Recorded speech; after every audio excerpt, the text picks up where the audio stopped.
दर्शकों नमस्कार, स्वागत है आपका विनतक न्यूज में। मैं आपके साथ पूजा।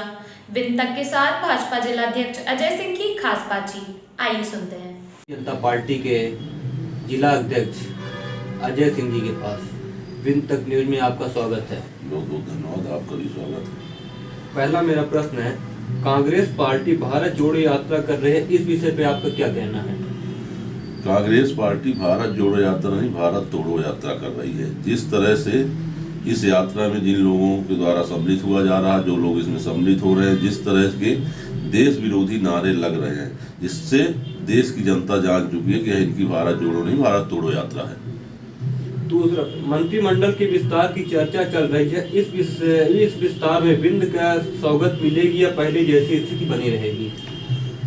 कि इस संबंध में तो मेरा कुछ भी बोलना उचित नहीं है, ना ही मेरा कार्यक्षेत्र है। यह माननीय मुख्यमंत्री जी का विशेषाधिकार है, प्रदेश नेतृत्व और केंद्रीय नेतृत्व का अधिकार है कि वो क्या करते हैं, इसमें किसको जगह मिलती है नहीं मिलती है। और रही बात बिंद को प्रतिनिधित्व का, तो हमारे बिंद को प्रतिनिधित्व है। सतना से राम खिलावन जी मंत्री हैं, उमरिया से माया सिंह जी, अपने अनूपपुर से बिसाहू लाल जी हैं, उमरिया से मीना सिंह जी हैं, हमारे रीवा से माननीय विधानसभा अध्यक्ष जी को स्पीकर बनाया गया है।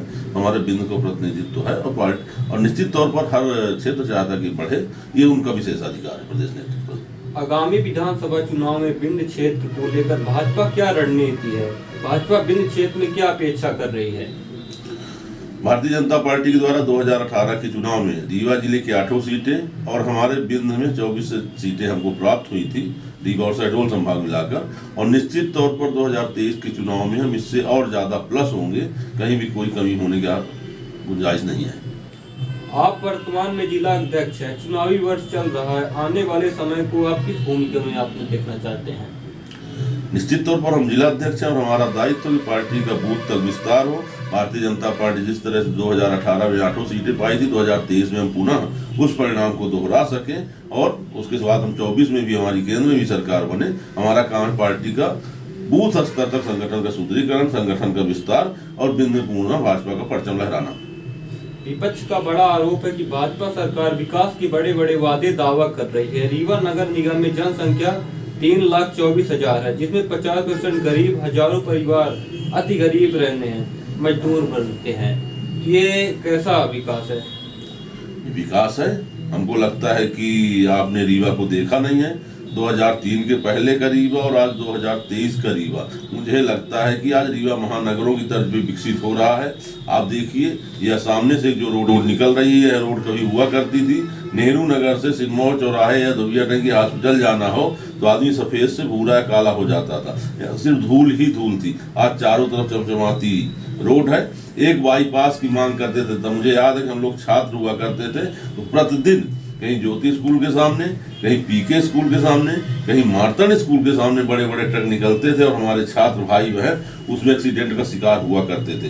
एक बाईपास हम लोगों की मांग हुआ करती थी, किसी तरह एक बाईपास बन जाए, पर कांग्रेस ने एक बाईपास तक नहीं दी थी। पर अब जिस दिन से हमारी भारतीय जनता पार्टी की सरकार बनी है, रीवा जिले में बाईपास की झड़ी लग गई है। आप रीवा में देखिए, रीवा में बाईपास, रायपुर में देखिए, रायपुर में बाईपास, आगे बढ़िए मनगांव में बाईपास, आगे बढ़िए गंगेर में बाईपास, आगे बढ़िए गढ़ में बाईपास, आगे बढ़िए कटरा में बाईपास, आगे बढ़िए सुहागी में बाईपास और इस तरह पहुंच गई इलाहाबाद। इस तरह अगर हम मिर्जापुर रोड की बात करें, चारों तरफ, ये एक छोटा सा उदाहरण बता रहा हूँ, चाहे वो बाईपास की बात हो, चाहे नहरों का जाल हो, चाहे बिजली की स्थिति हो। बिजली, मुझे याद है, मैं छात्र हुआ करता था तो बिजली तरसते थे गाँव में लोग कि बिजली आ जाए। 9-10 बजे लाइट आती थी तो लोग अपना थाली छोड़ के भागते थे कि जो मोटर में पहला स्टार्टर बटन दबा ले उसके पंप लोड लेगा, वरना पंप नहीं चलते थे।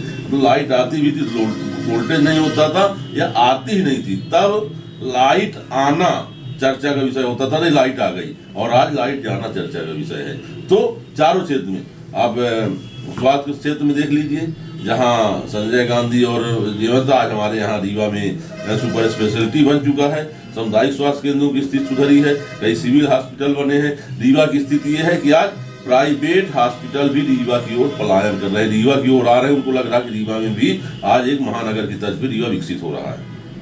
आप अपने को, आप अभी जिला अध्यक्ष हैं, किस पद पे देखना चाहते हैं, विधायक या सांसद? नहीं, मैं जिला अध्यक्ष हूँ और अपने को जिला अध्यक्ष के रूप में ही पार्टी के द्वारा दिए गए दायित्व को पूर्णतः निर्वहन कर चाहता हूँ। पार्टी ने मुझे जो दायित्व दिया है उस दायित्व पे मैं विश्वास पे खरा उतरूँ। इसके बाद पार्टी के द्वारा मुझे जो भी काम सौंपा जाएगा वो काम मैं करूँगा। सर, बढ़ती हुई जनसंख्या के साथ लोगों की ज़रूरतें बढ़ती जा रही हैं, साथ में हम जैसे देख रहे हैं महंगाई भी काफ़ी अपने स्तर पर बढ़ रही है, इस पे आपका क्या कहना है?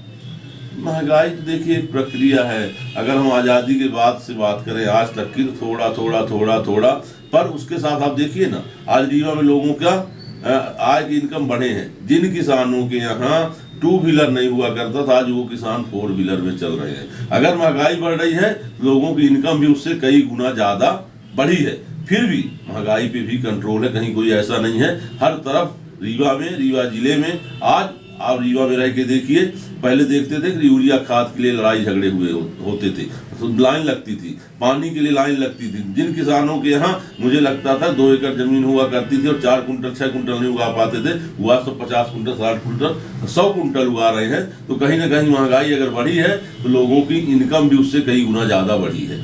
इसमें तो सर विपक्ष ये कह रहा है कि गरीब गरीब होता जा रहा है और अमीर अमीर होता जा रहा है। कहीं कोई गरीब नहीं हो रहा है। आज देखिए मध्य प्रदेश में प्रति व्यक्ति आय जो 13-14 हजार थी, आज वह 1 लाख के करीब पहुंच गई है। तो प्रति व्यक्ति आय कोई मेरी आय नहीं है, वह मध्य प्रदेश के रहने वाले 8.5 करोड़ जनता की आय के आधार पर वो औसत बनता है।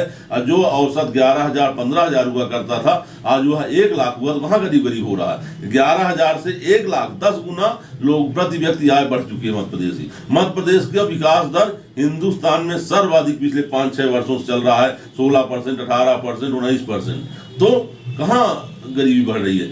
हमको लगता है कि 2003 से आज 2023 तक में 20 के 15 महीने आप छोड़ दीजिए, तो जो मध्य प्रदेश के लिए काम हुए हैं वो आज़ादी के बाद कभी नहीं हुए हैं।